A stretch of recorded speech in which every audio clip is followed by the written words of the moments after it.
네, 호스피스 완화 의료 및 임종 과정에 있는 환자의 연명 의료 결정에 관한 법률, 법 이름이 좀 긴데요. 웰다잉법이라고도 하는데 오늘부터 시범 실시된다고 합니다. 이슈플러스 이철규 기자 나와 있습니다. 이 기자, 웰다잉법, 이게 뭐 어떤 법인지 먼저 법안 내용부터 소개해 주시죠. 네, 한마디로 존엄하게 사망할 권리에 관한 법이라고 보시면 되는데요. 네. 이 때문에 존엄사법이라고 불리기도 합니다. 네. 핵심은 무의미한 연명 치료를 중단할 수 있도록 하는 내용입니다.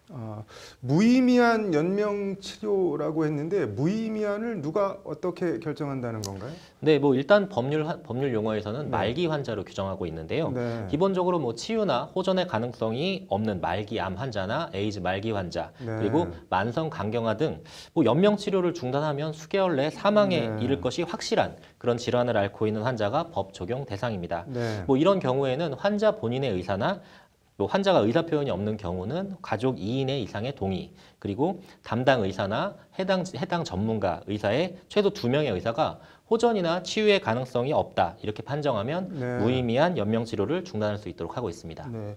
이게 불의의 사고나 급작스러운 발병으로 그 생전에 의사 표현을 못 해놓고 이렇게 혼수 상태에 빠졌을 때 가족 동의만으로 어쨌든 한 사람을 죽음에 이르게 한다는 거잖아요. 그래서 논란이 법안 제출 초기부터 있었던 것 같은데 어떤가요? 네, 맞습니다. 환자 본인이 의식이 있을 때 네. 이거 나도 힘들고 너희들도 힘들게 한다. 이제 그만하자. 이렇게 의사 표시를 했다면 논란이 좀 덜한데 네. 말씀하신 경우처럼 논란이 있을 수 있는 경우가 있거든요. 네. 그래서 보건복지부는 아예 그 건강한 사람도 사전에 연명치료 의향서라는 걸 제출할 수 있도록 하게 했습니다. 네. 이게 장기기증 서약서랑 좀 같은 취지인데요. 네. 의식이 있을 때 이른바 존엄하게 죽을 권리에 대해서 자신의 의사 표시를 할 수 있도록 해둔 겁니다. 네.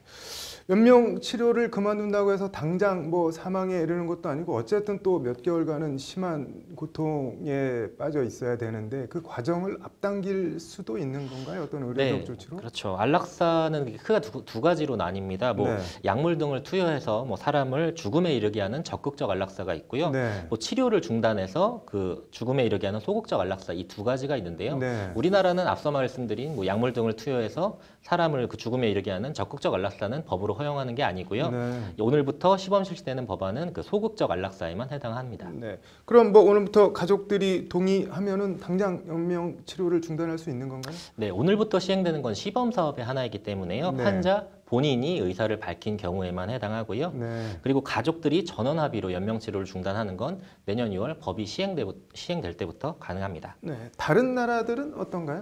네덜란드나 벨기에, 스위스나 룩셈부르크 같은 서유럽 일부 국가에서는 네. 일찍부터 이 제도를 시행하고 있는데요. 네. 이들 나라들은 앞서 말씀드린 적극적 안락사까지 허용을 하고 있습니다. 네. 캐나다의 경우도요. 지난 2015년 대법원이 위헌 판결을 내리면서 적극적 안락사를 허용하고 있고요. 네. 독일과 일본 등은 소극적 안락사만 허용을 하고 있습니다. 네. 우리 법원에도 관련 판례 같은 게 있나요? 네, 지난 2008년 판례인데요. 네. 그 식물인간 상태인 어머니가 무의미한 연명 치료를 중단하게 해달라고 소송을 자녀들이 제기한 바 있는데 네. 당시 법원은 치료 불능인 상태에서 환자의 나이 그리고 기대 수명 등을 고려할 때 치료가 의학적으로 무의미하다 이런 결론을 낸 적이 있습니다. 네. 그전에는 무의미한 연명 치료라고 판단해서 그 치료를 중단하다가 의사나 가족 등이 자살방조죄 이런 걸로 처벌받는 경우가 종종 있기도 했는데요. 네. 이 환자 가족들은 이후에 이 법원 판결을 근거로 무의미한 연명 치료를 제한하는 법 규정이 있는 것은 행복 추구권을 침해하는 것이고 환자 자기의 결정권을 침해하는 것이다. 이렇게 헌법 소원을 제기를 했고요. 네. 이후에 존엄사 논쟁이 본격적으로 벌어지면서 법제화가 됐고 오늘 시범 시행까지 이르게 된 겁니다. 긴 병에 효자 없다는 말도 있지만 어쨌든 사람 목숨에 관한 일이니까 부작용이나 악용되는 일 없이 제도 취지에 맞게 잘 시행됐으면 좋겠네요. 잘 들었습니다.